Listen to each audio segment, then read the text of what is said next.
Olá, amigos. Olá, amigas. Estamos iniciando o nosso Economia e Desenvolvimento desta semana. Já nos aproximamos aí no final de março, né? Em seguida, entraremos no quarto mês do ano. Bom, vamos de imediato ao espaço conversando sobre contabilidade.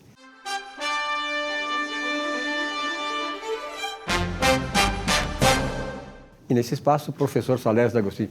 Obrigado, Salésio, pela tua presença. Estavas em Minas Gerais, né? Estávamos em Minas Gerais, sim. Foi realizado o 10º simpósio da APROCON Brasil. Associação dos Profissionais de Contabilidade. Do Brasil, exatamente. Que beleza. Novidades, então, né? Foi bem, fomos bem, sim. Eu acho que aliás, isso aí... eu vi muito na internet isso, e muitas pessoas também viram, como, por exemplo, a Edna Santana. A Edna Santana mora em Criciúma, em Santa Catarina, e ela faz uma questão aqui para ti, que é o seguinte: vi nas redes sociais, como eu, que o senhor participou de um seminário da APROCON Brasil em Belo Horizonte, em Minas Gerais, no qual discorreu sobre a valorização do contador e também da própria contabilidade. O senhor poderia nos dizer por que a contabilidade ainda não é valorizada, na sua opinião? Vamos lá, Edna. Você sabe que toda profissão universitária, né, tem aquele tripé que dá sustentação a ela. Nós temos uma instituição de ensino, né, que transmite ao aluno os conhecimentos da área que ele está estudando. Nós temos um sindicato que defende o profissional. E se tem também um conselho de fiscalização profissional que protege o campo da atividade deste profissional. Então, esse tripé, quando bem estruturado, a profissão vai ser valorizada, ok? Olha, no momento em que um desses tripés, ou mais que um, não está de acordo com a necessidade do mercado, certamente a profissão vai ter problema. Tá? Então, veja, se perguntar, para isso o aluno tem que dizer, quando o aluno vai para uma faculdade, ele tem que saber o que ele vai estudar, não é isso? O profissional tem que saber o que ele vai executar, não é isso? E o conselho tem que saber o que ele vai fiscalizar. E isso aí nós temos que transmitir à sociedade para que ela saiba efetivamente qual é a função social, qual é a obrigação desse profissional no seu meio, não é isso? Olha só, hoje a contabilidade, ela não tem aquele valor que todos nós esperamos exatamente por falta de transmissão desses elementos básicos. Se perguntar para um aluno, tu estás estudando contabilidade, qual é a função desse estudo? Ele vai ter dificuldade. Se perguntar para o profissional, para o contador, qual é a tua obrigação perante a sociedade, na tua atividade? Certamente ele vai ter dificuldade em responder. E se tudo isso tem dificuldade, a sociedade é assim, para que eu quero, para que serve um contador? Tu me entende? Então, a resposta ela tem que ser objetiva e direta. O aluno tem que saber que ele está numa faculdade para estudar o patrimônio das pessoas físicas e jurídicas. Como é que esse patrimônio é constituído? Como é que a pessoa fica rica? Como é que a pessoa fica pobre? Como é que nós constituímos o preço de um produto? Como é que nós vendemos a mercadoria? Enfim, o aluno tem que saber que o foco dele é estudar o patrimônio para que esse agente econômico e social mantenha renda, mantenha emprego, enfim, prospere. Não é isso? Muito bem. Por sua vez, o profissional tem que saber também que ele tem por função proteger esse patrimônio, para que se não dilua, para que esse patrimônio prospere cada vez mais e que a sociedade precisa entender que quando ela está com problemas patrimoniais, ela tem que procurar um contador. Ora, se eu não consigo pagar as minhas contas, eu tenho que procurar um contador. Se eu não consigo vender com rentabilidade, eu preciso procurar um contador. Se eu preciso saber como é que eu devo, aonde eu devo aplicar a minha renda, não é isso? Buscar o contador, porque o contador tem por obrigação estudar o patrimônio para fazer com que as pessoas prosperem. Essa é a função do contador. Então é isso, no momento em que as pessoas confundem contabilidade como técnica de registro para apurar tributos, ok? E somente isso, aonde eles acham que a contabilidade é mero sistema de registro para apurar informações, a sociedade acaba não valorizando. Por quê? Porque a sociedade ela só valoriza você, só valoriza o profissional, no momento que o profissional supre a necessidade dele. É através de suprir uma necessidade que eu sou valorizado. Se eu pago muito tributo, eu tenho que verificar junto a um contador como é que eu faço de forma legal para reduzir minha carga tributária, se é o lucro real a melhor alternativa, lucro presumido ou simples. Enfim, o contador ele está à disposição das pessoas para fazer com que ela tenha cada vez mais resultados positivos na gestão, na geração da riqueza, na proteção desse patrimônio. E é isso. Então, quando você diz o seguinte, por que a contabilidade não é efetivamente valorizada? Exatamente por isso, porque nós precisamos o quê? Fazer com que a sociedade entenda que contabilidade foca no patrimônio e esse profissional que estuda esse patrimônio está ali para ajudar você para prosperar cada vez mais e não simplesmente ela pensando que aquele profissional está ali somente para apurar tributos para ela pagar, não é isso? Coisas que ela não quer, não é isso? Então é isso. Então, no momento em que nós focarmos no objetivo da profissão e no momento que a sociedade souber para que serve aquela profissão, certamente nós vamos ser valorizados, porque todos se preocupam com o patrimônio. Vejam que a contabilidade é uma das profissões mais antigas do mundo, assim como a medicina, porque todos se preocupam com a saúde das pessoas e todos se preocupam com o seu patrimônio. E quem se preocupa com o patrimônio, evidentemente que quer cada vez se prosperar mais, e esse profissional é que está à disposição desses agentes para dar essa proteção devida, tá bem? Qualquer coisa, é isso aí. Então, nós, contadores, estamos para servir a sociedade na proteção do patrimônio, protegendo o patrimônio para proteger a riqueza, proteger o emprego, é isso, e prosperar e a estabilidade social. Feito, Silvio. Professor Salles, obrigado pela aula que eu tenho aqui ao vivo, tenho esse privilégio. Obrigado pela tua presença aqui, até a próxima. E isso aí, continue mandando as perguntas que, na medida do possível, estamos aqui para respondê-las.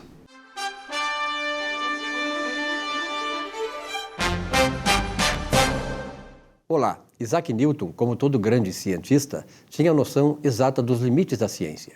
Ele cria, sinceramente, nas escrituras sagradas, a tal ponto de dizer que a Bíblia trata da filosofia muito mais sublimemente do que, por exemplo, qualquer outra história profana existente.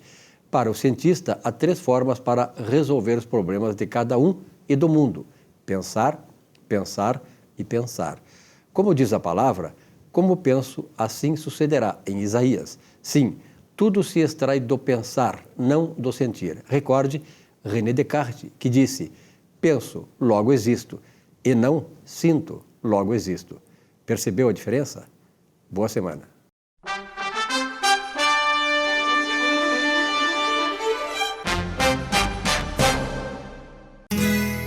Ser gaúcho é preservar as tradições, é valorizar a educação e acreditar que um futuro melhor nasce nas páginas de um livro. É nossa tradição trabalhar duro. Temos orgulho do suor que escorre do rosto. Ele reconforta a alma e sedimenta uma vida digna. É nossa tradição valorizar o passado para desenvolver o futuro. CMPC Celulose Rio Grandense. Desenvolvimento é a nossa tradição. Já pensou em ter o seu próprio canal de TV corporativa, exclusivo e impactante? Somos a solução para empresas que desejam modernizar seus processos de comunicação. Solução Mídia Digital, transformando a forma como você se comunica.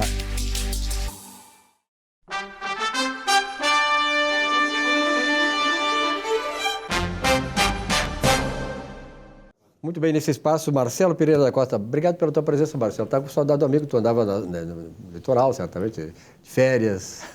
Estivemos por lá rapidamente, mas estivemos. Tudo voltou agora, está normal, isso é que é importante, né? Mas, Marcelo, na verdade, o Marcelo com o escritório Pereira da Costa, né, de advocacia previdenciária, essa questão da área da previdência é fundamental. Como eu digo assim, ou nós estamos hoje tendo a necessidade de ter esse conhecimento, encaminhar alguma coisa nossa ou da família, ou viremos a ter logo adiante. Então, o processo administrativo e judicial na Previdência Social são coisas importantíssimas também. São coisas importantíssimas e nós, como escritório que estamos estabelecidos desde 2002, acompanhamos uma evolução bastante grande, Silvio. Por isso que eu trago esse tema hoje, porque quando nós começamos lá em 2002, ainda era a época em que nós pegávamos do Diário Oficial as notas de expediente, recortávamos e colávamos na ficha do processo do cliente e desde então, sendo estabelecidos os juizados especiais federais lá no início da década de 2000, depois nós tivemos a evolução para o processo eletrônico, nós tivemos a evolução do INSS, passando cada vez mais para o processo eletrônico e hoje em dia, através do aplicativo Meu INSS, basicamente tudo se resolve pela internet. E chegando até o cume, vamos dizer assim, a parte mais atual do processo administrativo e judicial, que é quando o Conselho de Recursos da Previdência Social passa a ter a possibilidade de decidir os seus processos, de fundamentar as suas decisões em jurisprudência do Poder Judiciário, do STF, do STJ, da Turma Regional de Uniformização, da Turma Nacional de Uniformização. Então, nós estamos vivenciando uma evolução de processo administrativo e processo judicial que faz com que o processo administrativo cada vez seja mais efetivo para resolver os problemas das pessoas. Aquela época, lá em 2002, nós utilizávamos a via administrativa apenas para ter aquela pretensão resistida e podermos ir resolver no judiciário. Hoje em dia, cada vez mais, o advogado previdenciarista busca resolver situações no direito administrativo. Essa é uma grande saída, né, Marcelo? Resolve o administrativo e evita o judicial, né? Evita o judicial. E qual é a maior benefício que nós temos disso? Não entra, por exemplo, para receber precatório. Na via administrativa, consegue-se receber mais rápido o pagamento do que na via judicial, porque o precatório é aquele valor que antes de 2022 já demorava. Já tinha que se entrasse o pedido de precatório antes da metade do ano, seria pago no ano seguinte. Se não, apenas no segundo ano após aquela entrada do pedido. A partir de 2022, tem que entrar antes de 1º de abril, até 1º de abril, dia 2 de abril é o marco, para receber, muitas vezes, parcelado. Enquanto que na via administrativa, nós conseguimos fazer com que esses valores sejam recebidos diretamente do INSS, o que agiliza e muito o processo de receber, que no final das contas é o objetivo, receber aqueles valores do benefício. E isso é importante, né, Marcelo, porque sempre é necessário. Aqui nós temos contadores e advogados, e cada atividade, dependendo da sua área, ela precisa que tu tenhas a sensibilidade. Tu não sabe das coisas, busca a orientação, a consultoria de especialistas. Nesse caso da Previdência Social, a gente sabe que a Previdência Social é um emaranhado de complexidades, leis, mais leis e tal, e sempre existe uma saída legal que é melhor, mais rápida para você e mais eficiente. E isso você encontra através de uma consulta, né, de uma assessoria de uma empresa especializada como o Pereira da Costa Advogados Associados, que é lá da doutora Isabel, né, da Luciana e do Marcelo. Obrigado, Marcelo, pela tua presença aqui e por esses esclarecimentos importantes para o nosso público. Muito obrigado, Silvio. Estamos aí à disposição para prosseguirmos esse diálogo com o pessoal que precisar de mais esclarecimentos. E é sempre uma alegria estar de volta aqui. E sempre que possível, estaremos felizes aqui. Um grande abraço. Um abraço. Bom, com alegria que eu recebo aqui o nosso médico, Dr. Marcos Salles, que, na verdade, né, Marcos, para te dizer bem a verdade, tu é, como é que chama? É bucomaxilofacial. Bucomaxilofacial. Trabalha nesta área toda aqui, da né? face, da parte também de cirurgia estética, da parte odontológica também. Muito bem. E fica lá, onde é que fica o teu consultório? Na Lucas de Oliveira. Lá em cima, na descida, depois da descida. Na descidinha ali na parte plana. Lucas de Oliveira, 1081. Muito bem. Bom, o Marcos está aqui com a gente. Hoje ele traz aqui com ele a Cláudia Souza Oliveira. Cláudia, obrigado pela tua presença aqui. É a primeira vez que a Cláudia vem aqui, até porque a Cláudia é natural Eu agradeço. Tu é natural do Rio de Janeiro. Não, hoje eu moro em São Paulo. Mas tu é natural do Rio. Natural de Brasília. Ah, de Brasília? Brasília. Mora em São Paulo. Essa é a moro minha em São também, Paulo. quer falar, né? Muito bem. A Cláudia é hoje o modelo aqui que o Marcos traz, mostrar o trabalho, né, que ele realiza lá na clínica dela. Vamos falar um pouquinho então da clínica agora. Como é que está lá, o Marcos? Então, a gente está com esse mês aqui, né, com os atendimentos mais ampliados com relação aos tratamentos, né, preenchimentos, toxina botulínica, para o melasma, esse protocolo que a Claudinha fez, né, que é para essas gorduras localizadas, que a gente se sente melhor fazendo os contornos do rosto, né? E os cursos também, né, para os pacientes que acabam ficando como pacientes modelos, que pagam só pelo custo do material, que é excelente, né? A mão de obra é feita pelos alunos e por mim também, então eles não vão ser cobrados na parte médica, né? Ou a parte do procedimento, é só o custo do material. Tá. Eu acho interessante porque a gente consegue dar um retorno para as pessoas que não têm essa condição financeira que gostaria de fazer e ficar mais fácil, né? Ficar mais viável para eles, né? Na verdade, une aquilo útil, né, para fazer o tratamento, é o agradável que fica ali também à disposição. Sim. No caso da Claudinha, por exemplo, tu pode vê-la a hora que quiser e tal, né, acompanhar o tratamento. Aí a gente também tem a hospedagem também, né, no flat. Então ela fica lá, a gente faz as consultas, faz os procedimentos, ela repousa no quarto dela com todo o carinho, com toda a atenção, ela usa o bistrô, ela desce e vai ao consultório para fazer a reconsulta, né? Então é um tratamento mais personalizado, com um carinho diferenciado. Porque esse tipo de tratamento ele também exige uma certa proteção do ambiente, né, do meio ambiente, do sol, essa coisa do ambiente externo, né? Algumas coisas a gente, por exemplo, o peeling, né? A gente pede para que a pessoa não se exponha ao sol, né? Que é uma proteção para a pele ali. Claro. Mais alguma coisa da clínica e depois vamos conversar então sobre o caso da Claudinha. Então, a clínica, a gente hoje está ali situada no Montserrat, né, na Avenida Lucas de Oliveira, 1081. Você pode marcar também pelo WhatsApp, ali é o 997 270272. Tem estacionamento dentro e também na frente. Tem estacionamento, frente tem tudo isso. Então, assim, facilidade, né? O que a gente faz? A gente faz todo o tratamento de bioplastia, né, e os tratamentos de preenchimento facial, de cirurgia, tudo acessível para os pacientes poderem utilizar com o melhor material, que hoje eu estou trazendo algumas coisas aqui.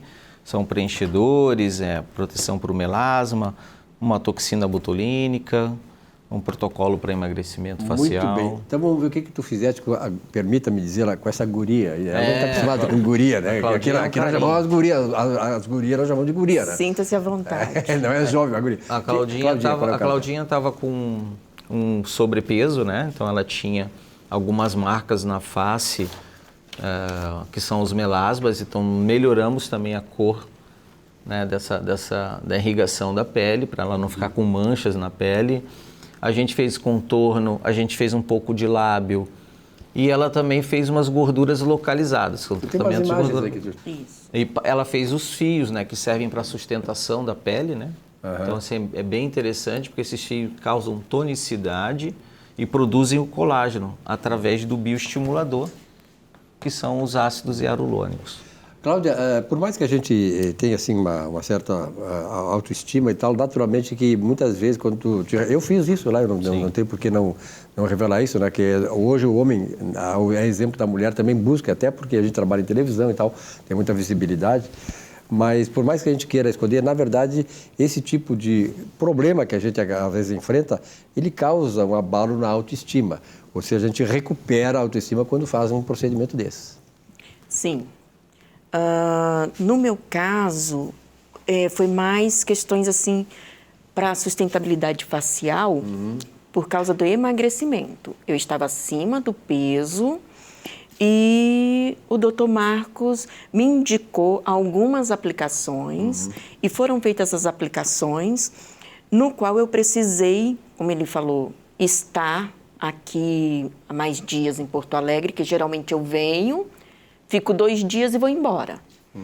Então, assim, eu estava um pouco acima do peso, fizemos as aplicações, eu vestia 42, hoje eu estou com 36, né? E devido a isso, eu precisei fazer essa questão do rosto, fora melasma, outras coisinhas que já vinha apresentando na pele por causa do excesso de sol. né? Eu tenho origens nordestinas, estou sempre no Nordeste e o sol lá ninguém segura. Então, melasma foi devido à exposição ao sol solar. E a questão corporal, gente, confia, faz, não dói, é extremamente confiável. É um especialista, assim, que eu indico. Não sou residente do Rio Grande do Sul, mas conheci ele através do Facebook, conversamos e fechei com ele. Entrega, gente. Entrega. Procure o melhor para vocês. É um carinho, né? A gente acabou ficando amigo por causa das redes sociais, claro, né? É verdade, ficamos amigos isso e... é importante, né? Exatamente. Ele veio lá de Brasília. De Brasília, veio de São Paulo. Eu venho de onde eu estiver. Ela falou... A gente até fica assim, né? Ela ama para ir lá para ver o Marcos. Não, vem aqui no Rio Grande do Sul, que é uma terra maravilhosa. Eu venho de onde eu estiver. Está no tempo de fazer o tratamento, eu venho. Por quê? O que vende o trabalho do Marcos não é a rede social. O que vende o trabalho do Marcos é a confiança no que ele passa para o paciente. E o resultado de tudo E o isso, né? resultado. Claro. O resultado do trabalho do Marcos é que faz com que ele, hoje, para mim, estou falando para mim, seja essa pessoa no qual eu sempre digo, entrego o meu rosto, sim. Por quê? Eu falo, não tira meus traços, sabe? As pessoas olham e dizem, não, mas tu não fez nada. Fiz. Só que não tirou meus traços. Que é muito ruim, né? Tem pessoas que fazem determinados procedimentos no rosto. Eu tenho um colega, claro, não vou dizer o nome, uma colega que eu um dia me encontrei com ela, ela me reconheceu e eu não a reconheci. Né? Quer dizer, a pessoa faz um procedimento que é inadequado, que acaba tornando ela uma outra pessoa. Né? É que, na verdade, no caso da Cláudia e de alguns outros pacientes, a gente faz da seguinte forma. Eu acho que o menos é mais, sempre. Isso aí. Sempre o menos é mais. E esse retorno, né? Essa conversa que a gente tem com o paciente. Qual é a expectativa que você tem do tratamento? E a gente se torna mais bonito porque a nossa pele está com saúde. Então, eu viso primeiro o tratamento de saúde da pele para que ela fique uma pele bonita. Agora, a questão de contorno, de aumento de lábio, de rosto quadrado, mandíbula definida, isso a gente vai conversar com o paciente. Porque não é o que que o doutor quer. Tem que ser que o paciente deseja e até onde a gente vai. Tem um limite para isso também. Né? Claro. A gente tem que fazer as coisas dentro do limite dos produtos e do procedimento. Não vamos fazer uma coisa exagerada porque alguém vai chegar para ela e perguntar quem foi que fez, né? Mas, doutor, tem uma questão também. Eu poderia chegar no consultório e dizer, doutor, eu quero me tornar uma Barbie. Se você não for um profissional, né? Não é verdade? É verdade. Que chega para mim e diz assim, não, mas por que tu quer te tornar uma Barbie? Porque eu quero. Mas isso tudo é uma conversa, né? A conversa que o senhor vai ter comigo para tirar aquela questão de eu querer ser a Barbie é que vai ser importante. Tá entendendo? Eu tenho hoje 49 anos. Quantas vezes eu mexi no meu rosto? Pois é. Né? O senhor sabe quantas vezes eu mexi?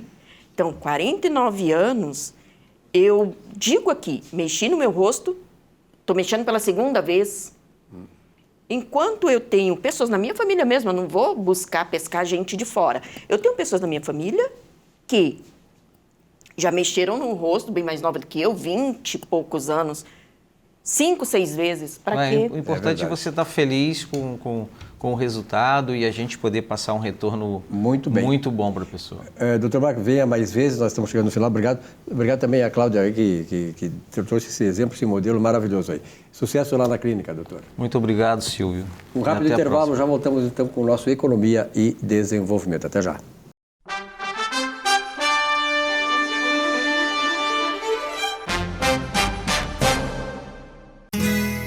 Ser gaúcho é preservar as tradições, é valorizar a educação e acreditar que um futuro melhor nasce nas páginas de um livro. É nossa tradição trabalhar duro. Temos orgulho do suor que escorre do rosto. Ele reconforta a alma e sedimenta uma vida digna. É nossa tradição valorizar o passado para desenvolver o futuro. CMPC Celulose Rio Grandense. Desenvolvimento é a nossa tradição. Já pensou em ter o seu próprio canal de TV corporativa, exclusivo e impactante? Somos a solução para empresas que desejam modernizar seus processos de comunicação. Solução Mídia Digital, transformando a forma como você se comunica.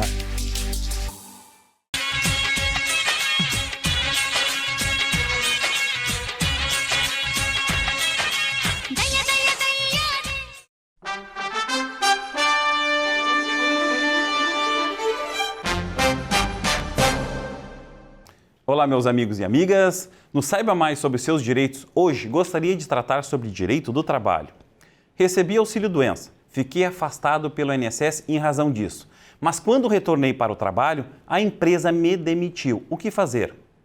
Precisamos saber o que originou a doença. Caso tenha sido decorrente de um acidente da empresa, mesmo que o auxílio-doença recebido não tenha sido acidentário, o empregado pode ingressar com uma reclamação trabalhista e comprovar a ligação entre o acidente e o trabalho desempenhado. Seja acidente típico no trabalho ou doença acidentária originada pelas atividades desempenhadas pelo empregado. Assim, terá direito à estabilidade pelo prazo mínimo de 12 meses, devendo a empresa reintegrar o empregado ou pagar uma indenização substitutiva de 12 meses, ou o período restante da estabilidade. Além de todos os gastos deste empregado com seu tratamento e, se for constatado, a empresa deverá ainda indenizar pela perda da capacidade laborativa deste empregado, desde que fique comprovada a responsabilidade da empresa. Porém, caso tenha sido uma doença que não tenha ligação com o trabalho realizado na empresa, o empregado não terá direito a esta estabilidade de 12 meses e poderá ser demitido. Fique atento e busque os seus direitos. Assim, receber a informação profissional qualificada pode evitar que o empregador venha a sofrer uma ação trabalhista no qual tenha que arcar com o pagamento com valores muito maiores do que aqueles que ele pagaria caso tivesse agido corretamente desde o início. Por fim, eu agradeço a audiência e desejo uma boa semana a todos e até o próximo programa. Bom, nesse espaço do programa estou recebendo aqui dois grandes amigos, né, que são ícones na sua área de atuação. À minha direita, parece ele, cara, anunciando boxe. À minha direita, Armando Fontoura, obrigado pela tua presença, presidente do Sindimóveis. Agradecemos o convite mais uma vez aqui.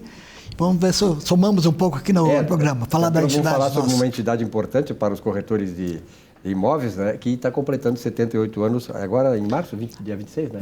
Dia 31 de março é a carta sindical, 31 anos. Sim, então, 78 anos. Dia 31, 78 anos. Do Sindimóveis. E também aqui à minha esquerda, Sidney Fontoura Gomes. Grande Sidney, difícil trazer esse cara aqui. Obrigado, só tu mesmo para trazer o Sidney. Obrigado, Sidney, pela tua presença. Eu que agradeço, Silvio. É um prazer estar de volta. Diz que o bom filho a casa retorna. É verdade. Então, estamos aqui, depois de longo tempo afastados, estamos aí novamente. O Sidney agora está na área de frente de comercialização, né? E quem acompanha o programa há 23 anos no ar sabe que no tempo esse programa se chamava Mercado Imobiliário. Panorama Imobiliário, e era centrado no mercado imobiliário em função do Sindimóveis, presidido pelo Sidney. E tivemos realmente um grande retorno e, sobretudo, abrindo espaço para um profissional dessa categoria, que é o corretor de imóveis. Quanto mais a gente vai avançando no tempo, mais é importante e a importância do corretor de imóveis numa sociedade completamente urbanizada. Mas, Armando, começar contigo aí sobre 78 anos do Sindimóveis. Eu acho que dá para comemorar, né? Olha, com as dificuldades dos últimos anos aí, a gente está mantendo a casa em pé, como diz um outro amigo nosso aí também, ex-presidente da casa, só manter a casa aberta já é um grande sucesso. Nós temos aí, nesses 3 anos aí que estamos da entidade lá, estamos no 4º ano agora, e a casa está em dia, está bonita a casa, e estamos fazendo campanhas de novos sócios. Então, 78 anos, nós não podemos deixar em aberto, temos que fazer um chamamento forte e tudo mais. Estamos fazendo muitos convênios, fizemos agora um convênio com uma clínica, que eu não lembro o nome, clínica médica aí de vacina. Então, nós vamos marcar um dia e os corretores poderão ir lá, os sócios lá dentro da entidade para ser vacinados lá, tá?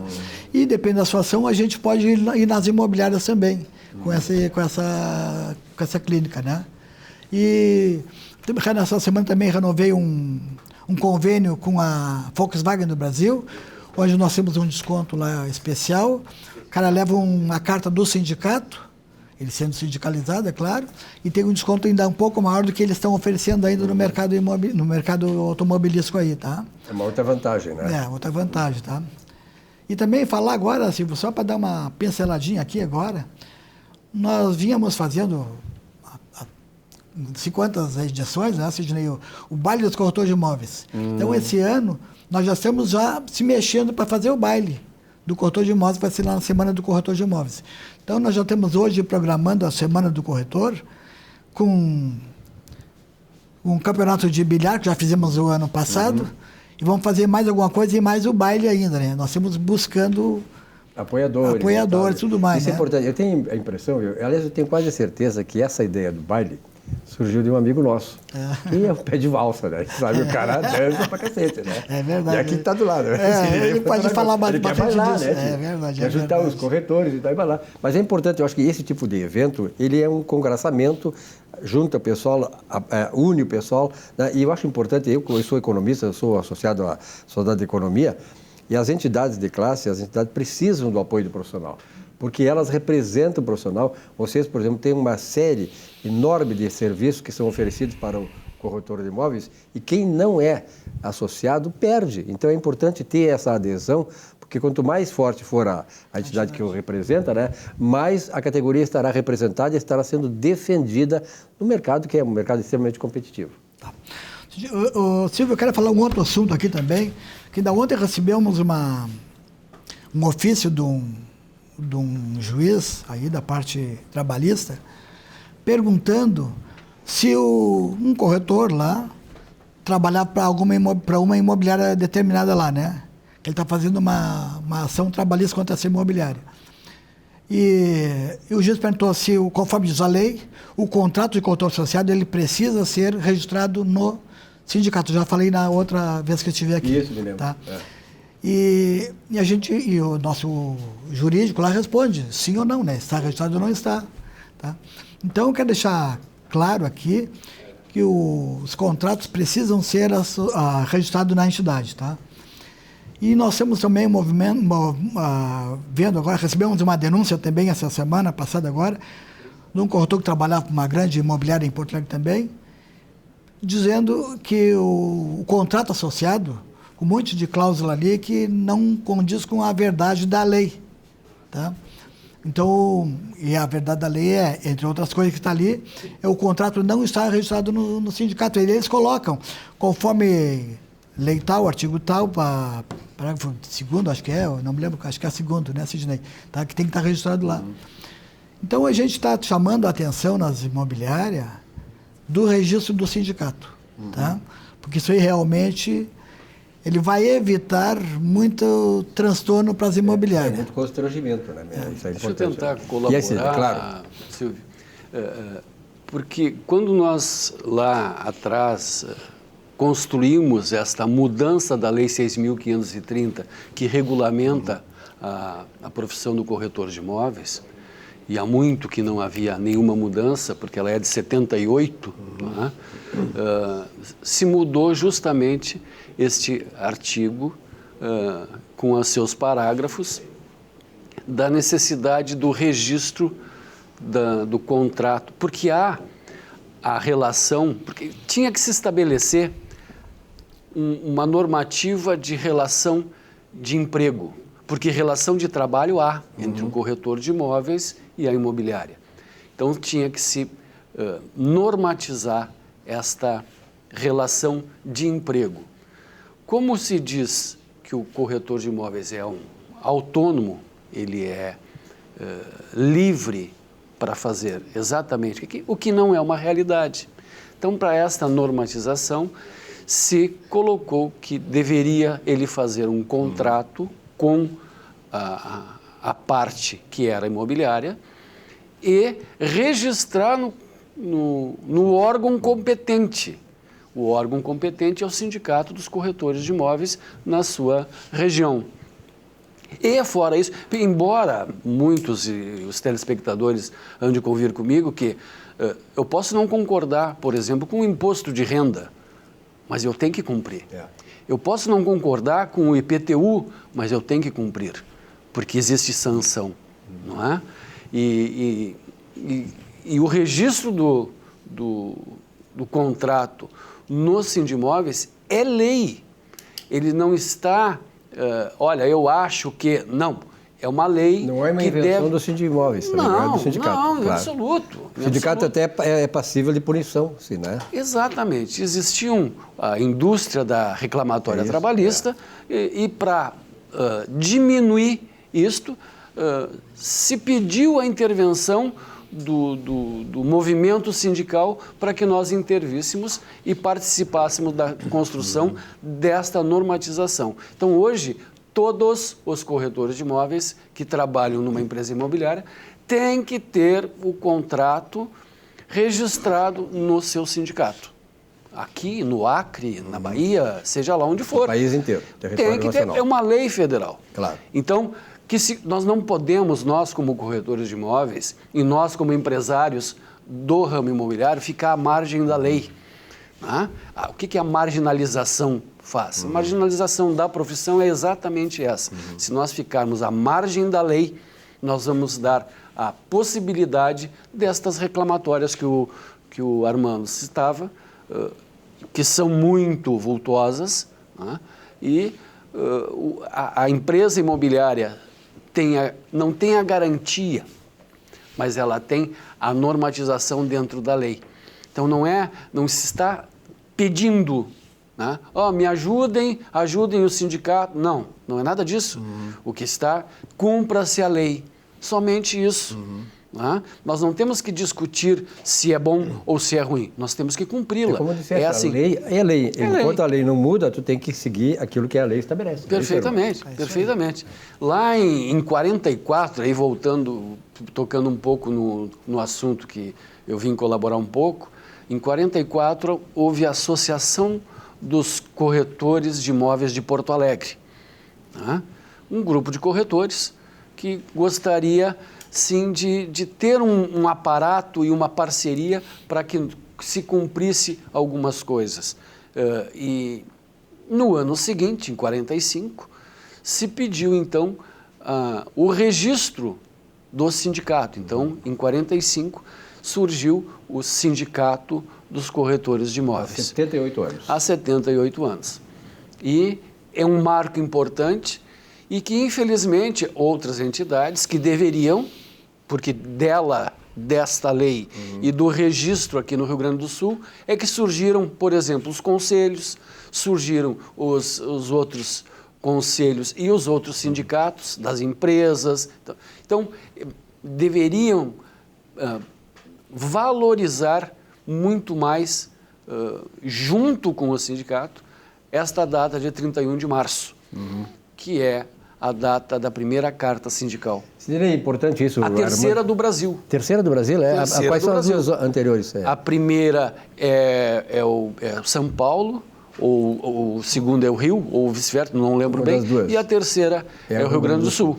E é interessante o seguinte, lá no final da década de 60, começo de 70, quando eu estava já em Porto Alegre, essa coisa, quando tu fala de corretor de imóveis, é o seguinte, eu me lembro muito bem que quando as pessoas não davam certo na vida, então vou vender imóveis, vou intermediar imóveis.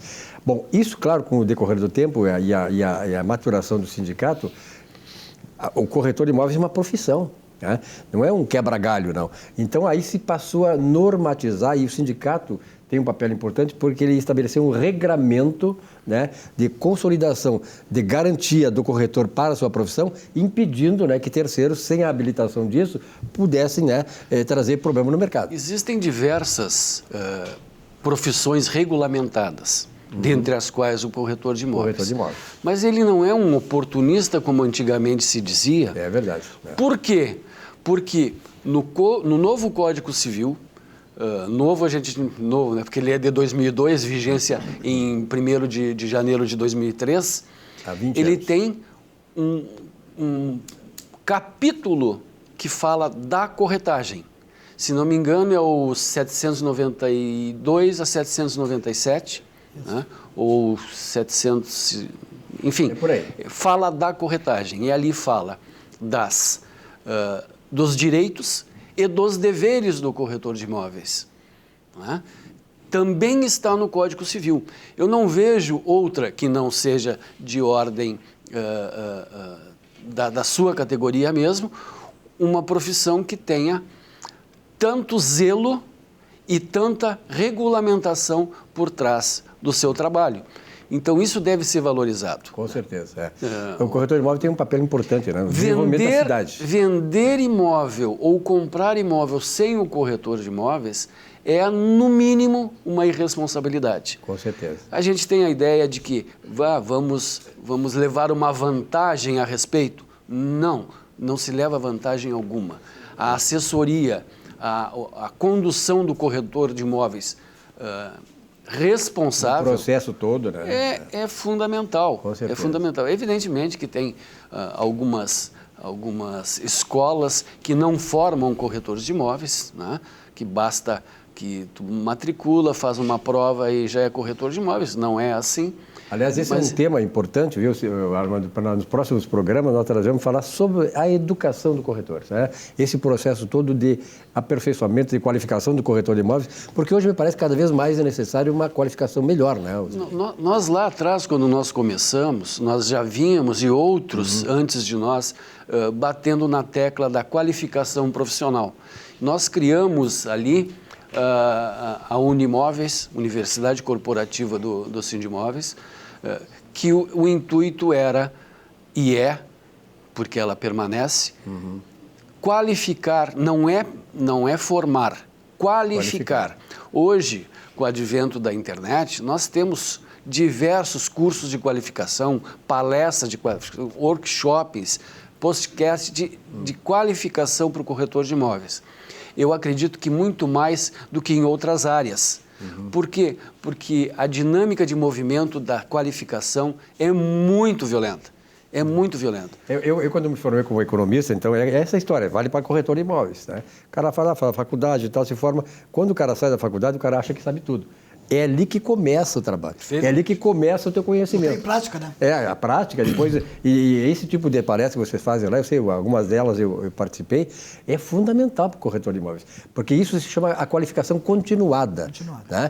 Porque tu sai de lá com o conhecimento teórico, mas essa enumerada de leis, essa mudança do mercado, quem acompanha são os profissionais que estão ali, que vão transmitir para você nessas palestras que o Sindimóveis está oferecendo para vocês. É isso aí, tá? Alguma coisa mais, Armando? Eu gostaria de reforçar o pedido que a gente tem feito para os colegas corretores de imóveis, tá? E se associar à entidade, que a entidade não é do Armando, não era do Sidney, o sindicato é dos corretores de imóveis. E lá que a gente vai lá receber o amparo que é necessário, tá? Perfeito. Ajudando em tudo que é situação. Com certeza. Bom, nós vamos no próximo programa também trazer aqui para outros aspectos do Sindimóveis, porque eu tenho uma relação muito próxima com os corretores de imóveis. O Sidney foi que começou esse processo todo e agora segue com o Armando. E eu vejo que realmente é uma profissão digna, uma profissão necessária, imprescindível hoje no momento que nós vivemos, sobretudo no momento de urbanização crescente da cidade, e em que muitas coisas acontecem e que o corretor, pela sensibilidade e conhecimento que ele tem, ele é capaz de te dar uma orientação segura para você não se arrepender do negócio que for fazer, ou vender ou comprar. Obrigado, Armando. Tá bom. Sidney, que prazer em tê-lo aqui uma vez mais. Apareça, né, mas sabe, a volta aqui e tal, vem aqui, tem estacionamento. E tomar um cafezinho sempre. Um cafezinho. É de graça aqui, viu? Oferta do Lucas. Opa! Lucas é mão aberta, o Lucas abre.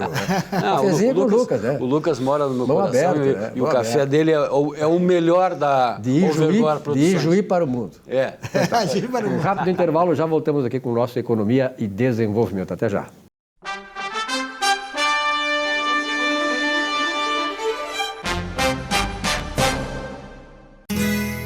Ser gaúcho é preservar as tradições, é valorizar a educação e acreditar que um futuro melhor nasce nas páginas de um livro. É nossa tradição trabalhar duro. Temos orgulho do suor que escorre do rosto.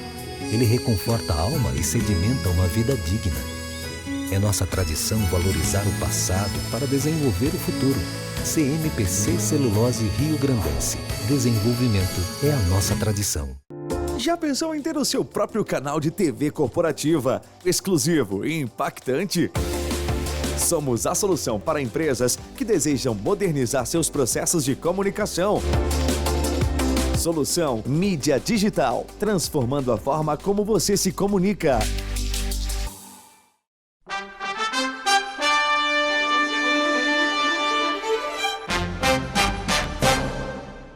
Bom, para encerrar o programa dessa semana, Dr. Carlos Wagner, obrigado pela sua presença aqui, né?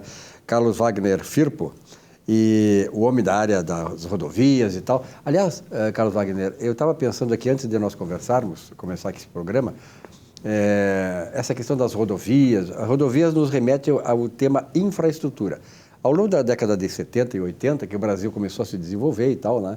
Lá, graças muito à questão daquele regime militar que foi quem construiu o país, naturalmente, abriu as comportas do país para se desenvolver, mas a partir dali nós tínhamos a necessidade de atrair capitais estrangeiros e o capital começou a ter outras fontes de investimentos fora do Brasil também, e era preciso que nós competíssemos com esses capitais para trazer, com esse país para trazer os capitais para cá. E o grande gargalo no Brasil era a infraestrutura, transporte, comunicação, energia elétrica. Isso aí hoje, graças a Deus, nós estamos bem, né? Bom dia, eu agradeço novamente participar do programa aqui nesse bloco. Sim, realmente é de suma importância, né? A infraestrutura num país, num estado, né? É uma evolução, né? Então, ou seja, é muito necessário, né? Tanto que o crescimento, né, da população, o desenvolvimento de uma região está atrelado, por exemplo, à infraestrutura rodoviária, né? Então, ou seja, é de suma importância, né? Claro que, obviamente, né, a gente tem sempre uma tendência de evolução das coisas, né? O que foi acontecendo no nosso Brasil, em função, não é, de vários programas econômicos, etc., né, que foi, se evoluiu, não é, dentro de uma necessidade, não é, de concessão de rodovias, né, por exemplo. Né? Nós poderíamos, né, estar muito bem numa situação, né, por exemplo, que é muito discutido, o IPVA, os impostos, etc. Né? Então, são muito discutidos. Agora, com relação à parte de desenvolvimento local, realmente é de suma importância o investimento na rodovia. Né? Veja bem, nós tivemos, quando eu falei na década de 70 e 80, foi ali o começo de tudo, quer dizer, a reconstrução da coisa, os investimentos que permitiram que o país sedimentasse uma infraestrutura mínima necessária para atrair esses investimentos, mas foi só em 1998, no governo Antônio Brito, que nós tivemos a inauguração, digamos, de um programa exatamente centrado na questão da concessão de rodovias. Foi o primeiro programa de concessão de rodovias, 1998. De lá para cá, e aí? Isso, exatamente. Inclusive, eu participei literalmente desse primeiro programa, né, porque eu fiz parte de uma montagem de um polo rodoviário, não é, que é de Santa Cruz do Sul, né. Realmente, naquela época, né, isso a gente, né, para fazer um exercício, né, de um histórico, né? A busca, não é, de novos investimentos no nosso estado, não é, principalmente na indústria automotiva, né? Só que trazer as empresas para cá, né? Que era o pensamento da época, né? Trazer as empresas para cá, não é, sem rodovia, não é, praticamente, né? Malha rodoviária, sem comunicação e sem energia elétrica. Entendeu? É muito dificultoso. Isso é uma situação básica, né, de uma empresa, uma multinacional, né, querer investir numa região. Né? Até porque, né, Carlos, a tua experiência comprova isso, essas empresas, elas têm um feeling completo, elas sabem onde é que vão se meter. Elas não viriam de qualquer maneira, quer dizer, é uma das exigências, imagino, dos executivos da empresa, assim, não, mas vem cá, nós não vamos lá, qual é a infraestrutura porque o Estado, existe desde essa época, uma disputa, uma competição entre os estados, né? E eu acho saudável isso. Tem muita gente que não gosta, mas é saudável isso. Cada estado tem as suas peculiaridades. E a partir do momento em que nós oferecemos a infraestrutura, claro que automaticamente nós começamos a atrair as empresas.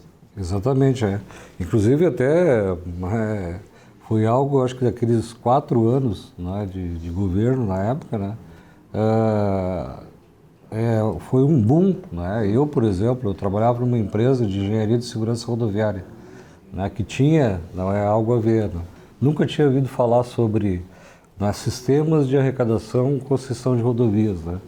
E para mim, naquela época, na Gaúcho, também fui convocado para uma empresa paulista, fui para São Paulo, tudo uma questão de 2 anos, assim, né, houve um boom, né, uma energia diferente, algo que, né, eu estava muito bem trabalhando numa empresa, porém me ofereceram o dobro do valor que eu ganhava nessa empresa, né, até pelo meu currículo, né, nessa parte também de segurança rodoviária, de engenharia, etc.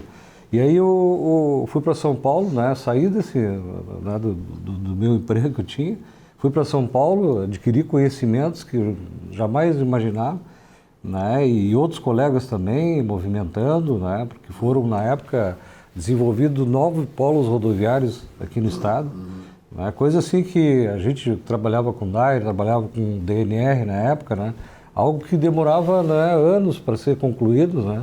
Aquilo ali foi uma questão de um período assim de 2 anos, assim, movimentou de uma maneira não só absurda, a eficiência, né, da empresa privada, mas a agilidade, a rapidez em executar os investimentos, é isso? Exatamente, Eu lembro que a 287, por exemplo, que é a rodovia que eu participei, né, eu me lembro como se fosse hoje, tinha um outdoor que dizia: esta rodovia é o recorde de acidentes, né, com vítimas do estado. Tinha no trajeto, né, da rodovia. Na entrada de Santa Cruz ali, do sul ali, entendeu? Então, ou seja, só que aquilo ali a gente fez em 8 meses. A gente deixou aquela rodovia, né, em perfeitas condições de uso, assim, como base de uma rodovia concedida. Né? Inclusive antes de implantar os pedágios. Por isso que eu digo, né, que a própria montagem do modelo, né, de concessão rodoviária que aconteceu, eu me lembro que até no DAIR também houve uma evolução muito grande, foi contratada empresas para fiscalizar, não é, vamos dizer assim, a recuperação da malha rodoviária, não é, para a gente poder, e fiscalizavam, não é, a fio, não era o eixo de rolamento, era a faixa de domínio, era os acostamentos, entendeu? Tudo em perfeitas condições, e nós, com a praça de pedágio também montada já na época, não é? A gente estava aguardando sempre uma aprovação, né, da fiscalização para poder definir a data de início de cobrança, que também era uma questão, né, era uma questão nova para o nosso estado também, né?